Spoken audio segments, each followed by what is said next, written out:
오늘 강의해 주실 분은 북일고, 외대부고, 경기외고 거의 한 10년에 가까운 또 넘는 세월 동안 공교육 쪽에 계셨기 때문에. 안녕하세요, 박지훈이라고 하고요. 고등학교 입시를 2010년도부터 했어요. 원장님들 대상으로 이런 수업들을 이제 요청을 받았을 때 제가 이제 되게 고민을 했어요. 뭘 해야 원장님들한테 이게 도움이 될까. 교육부에서도 면접관들이나 입학 부장들을 1년에 한 번씩 교육을 해요. 그런 교육을 해주는 게 좋지 않을까라는 생각이 들었어요. 일단 오늘 수업의 목적은 아무것도 모르는 당신 면접관을 만들겠습니다. 제가 그래서 정말 기초부터 할 거예요. 오늘 할 자료들의 핵심은 실제 평가자들이 필요한 평가 지표를 어떻게 만들고 아이들을 어떤 기준으로 평가 지표를 만들어야 되는지, 그런 것들을 가지고 문항을 개발하고 하는 요 강의를 실제 구현을 해보려고 해요. 필요 없는 거 다 버리고 기본적인 내용들만 제가 쭉 설명드리고, 그 다음에 평가 지표 개발하고 그걸 기반으로 아이들 서류를 기반으로 실제 평가도 해보시고, 그걸 기반으로 문항 출제도 해보시고, 요거를 오늘, 요게 시간이 학교 선생님들은 일주일간 갇혀가지고 하는 거니까 저희는 3시간 안에 최대한 만들어 보겠다라고 보시면 되고요. 그래서 자기주도 학습 전형 먼저 얘기를 하려고 하는데, 교육부에서 나와 있는 기본적인 얘기들 먼저 해볼게요. 외고 국제고는 교육부에서 정해놨어요. 2단계 전형을 하는데 1단계는 영어 내신 성적에다가 출결 가지고 감점을 해요. 여기서 이렇게 해가지고 이제 1.5배수에서 2배수를 뽑아서 2단계 이제 면접으로 넘어가게 돼 있는데, 2단계에서는 최종 1단계 성적 160점, 내신 성적에다가 영어 성적에다가 면접 40점으로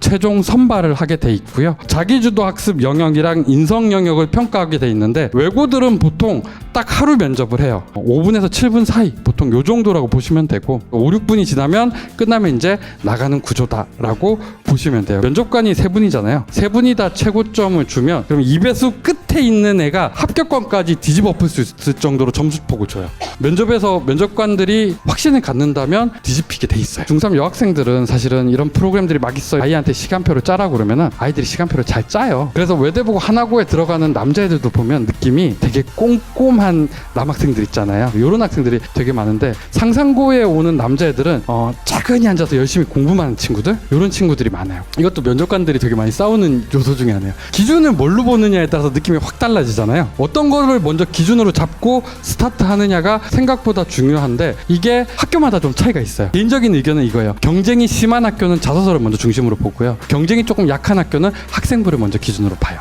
인성은 합격시켜야 될 요소는 아닌데, 인성에 문제 있으면 무조건 떨어뜨려야 돼요. 학생부에서 인성에 문제 있다는 이야기가 나오면 이렇게 보시면 돼요. 학생이 개차반이거나 엄마가 개차반이거나. 학생부 보면은 전국 단위 자사고랑 외고랑 틀려요. 나오는 게 자소서가 이제 면접 분위기를 만들고, 이 자소서에 대한 신뢰도는 학생부에서 만들잖아요. 평가자는 뭘 먼저 보냐면 종합 의견을 먼저 봐요. 인성을 파악하려고. 나 인성을 보기 위해서 이걸 썼는데 여기에 얘가 굉장히 학업적으로 깊이 있고 열심히 한다라는 내용이 종종 써주는 선생님들이 있어요. 여기에 그런 걸 쓰는 것도 아닌데 이런 걸 써줬다는 건 이 선생님이 얘를 얼마나 사랑했으면 이라는 생각이 들겠죠. 전체 그림은 이제 좀 그린 것 같으니까 실제 평가자가 하는 부분들, 지표 개발들을 좀 해보려고 하는데, 여기까지는 똑같은데 학교마다 이제 조금 차이가 있고, A라는 학생이 1번 면접실에 들어가면 긍정적으로 해석을 받고 2번 면접실에 들어가면 부정적으로 해석을 받을 수 있겠죠. 사람마다 보는 시각이 달라지잖아요. 그러다 보니까 그 문제를 해결해야 돼요. 세부 평가 지표라는 걸 만들어요. 점수를 만들어야겠죠. 사실 중학생이 그렇게 험난한 삶을 살아보진 않았잖아요. 지원 동기가 색다르게 되게 어려워요. 꿈에 높낮이가 있나요?